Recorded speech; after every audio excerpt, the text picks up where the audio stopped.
আসসালামু আলাইকুম। এসএসসি 2027 শিক্ষার্থীরা, তোমাদের জন্য শিক্ষামন্ত্রী কিন্তু একটা আপডেট নিয়ে এসেছে। শিক্ষার্থীরা 2027 খ্রিস্টাব্দে এসএসসি পরীক্ষা চলতি বছরের ডিসেম্বর, অর্থাৎ তোমাদের এসএসসি 27 ব্যাচের যে পরীক্ষাটি সেটি কিন্তু ডিসেম্বরে নেওয়ার নিউজ কিন্তু তোমরা আগে থেকেই পাচ্ছিলে, কিন্তু এটি কিন্তু একদম নিশ্চিত করে জানিয়েছে শিক্ষামন্ত্রী। শিক্ষার্থীরা তোমরা দেখতে পাচ্ছ এই নিউজটিতে শিক্ষামন্ত্রী বলেছেন, প্রাথমিক ও গণশিক্ষামন্ত্রী ডক্টর এহসানুল হক মিলন দেশের শিক্ষা ব্যবস্থার সেশন জট নিরসনে ও এ পদক্ষেপ নেওয়ার হচ্ছে বলে জানান তিনি। মন্ত্রীর ভাষ্যে এভাবে এইচএসসি পরীক্ষা এগিয়ে আসবে, অর্থাৎ এসএসসি এবং এইচএসসি পরীক্ষা কিন্তু তোমাদের এগিয়ে আসবে।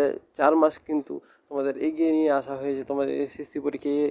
শিক্ষার্থীরা, তোমাদের এসএসসি পরীক্ষা কিন্তু একদম নিশ্চিতভাবে শিক্ষামন্ত্রী কিন্তু বলে দিয়েছে তোমাদের ডিসেম্বরে কিন্তু পরীক্ষা হবে, কোনো পেছানো হবে না। শিক্ষার্থীরা, তোমাদের বড় ভাইদের তোমাদের এসএসসি 2026 সালের শিক্ষার্থীদের কিন্তু পরীক্ষা হচ্ছে, কিন্তু এখন তোমাদের পরীক্ষাও কিন্তু আরও কঠোরভাবে নেওয়া হতে পারে। শিক্ষার্থীরা, এসএসসি 26 ব্যাচ শিক্ষার্থীদের কিন্তু কিছু ছাড় দেওয়া হয়েছে, কিন্তু তোমাদের কিন্তু ছাড় নাও দেওয়া হতে পারে। সেই জন্য তোমাদের উচিত এখন থেকেই ভালোভাবে পড়াশোনা করা এবং ভালোভাবে তোমাদের এসএসসির 2027 শিক্ষার্থীদের প্রস্তুতি নেওয়া। এই প্রস্তুতি নেওয়ার মাধ্যমে কিন্তু তোমরা তোমাদের রেজাল্ট ভালো করতে পারবে এবং তোমাদের শিক্ষামন্ত্রী যেটি বলেছে সেটি কিন্তু তিনি করবেনই, তার কথার কিন্তু নড়চড় কিন্তু হবে না। পূর্ববর্তী সময়ে তিনি যখন শিক্ষামন্ত্রী ছিলেন তখন কিন্তু এরকমই তিনি পদক্ষেপ গ্রহণ করেছিলেন, এবং এবার এসএসসি 26 পরীক্ষার্থীদের কিন্তু বিভিন্ন ধরনের তোমরা দেখেছো সিসিটিভি ক্যামেরা সহ বিভিন্ন মনিটরিংয়ের ব্যবস্থা কিন্তু তিনি করেছেন।